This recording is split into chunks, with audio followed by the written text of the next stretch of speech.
Hello friends, welcome to my channel Sushant. Today we are at the next topic, that is calculation training, and I am going to bring yet another technique. So far we have focused on two techniques, that is using the questions, what is the weakness, who is the defender, and how to use the various move orders.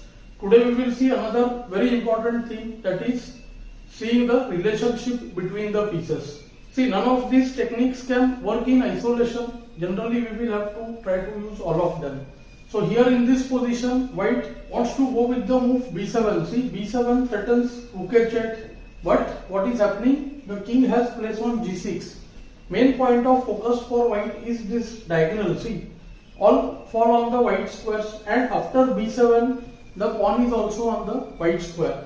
So see, white investigates in the line b7, kg6. And see, if be4, fe, re8, then after rb7, re4, ra7, it's not at all a winning position for white. So white firstly see changes the order of moves, seeing the fact that b7 and this all are falling on the same color. So there are three kinds of relation, pieces coming in same file, same rank and same diagonal.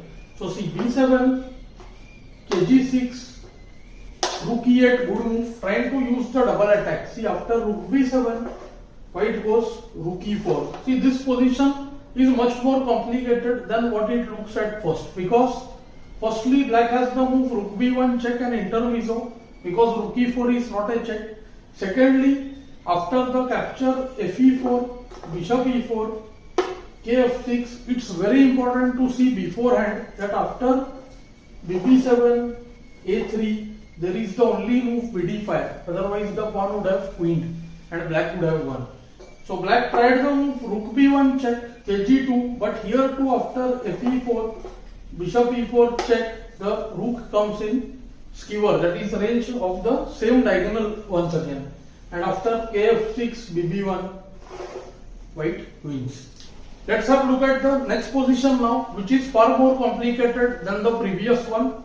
Here too same techniques are going to work. At first look, we must try to identify the weakness. We see that the back rank is weak and the square g7 is weak. So instantly what one should try to grasp is the common points. See, the h8, the diagonal e5 square, and see b8. These are all see coming on the same relation. So the queen has the move e5. See, queen e5 is very important point. It's a very important double attack, one would say. This is how we should try to see the relationship between the pieces. Secondly, one should note that the rook on c2 is loose. So the rook can be subject of tactical interest for us. So something might happen to it. White has two candidates. One is the instant queen e5 or the instant move fg7. After f takes g7, we see that there is bg7. And after qg5, black can go with the move f6, protecting the bishop. So white starts his calculation in the move queen e5.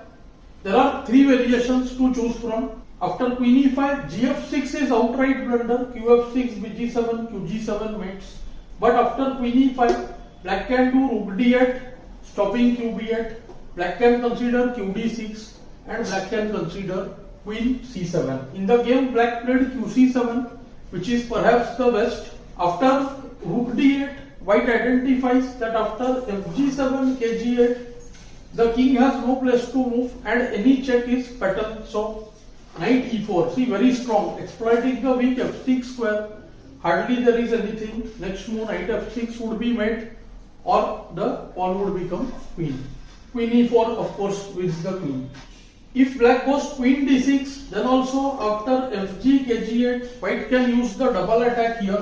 Queen d6, rook d6, and see again the square f6 is weak and d6 is unsupported. So see, knight e4 creating a double attack. Well, the book puts both these positions under the heading of double attack, but there are see other factors also which are very important. Now see, perhaps if f5, then nf6 and the pawn queens. If bishop takes g7, there are a couple of ways. nd6 is simpler. Many would consider nf6, king f8, rook g7 followed by ne8 and taking the rook. nd6 would make us a rook up, whereas this line make us only a piece up. And finally in the game, black played QC7 so that the D6 square is vacant now. But still see, after FG7, KG8, now see white switches his attention from one point to the other weakness. See, pawn wants to queen. Well, F6 is still weak, but see, queen is getting attacked. So white moves the queen away with a double idea. See, double attack. Queen E4. The queen attacks the loose rook. If black tries to play BG7, then just the rook is lost. And if rook B2, see, there was the second threat. Queen H7 check, king takes H7, and see, G8 queens and checkmates as well.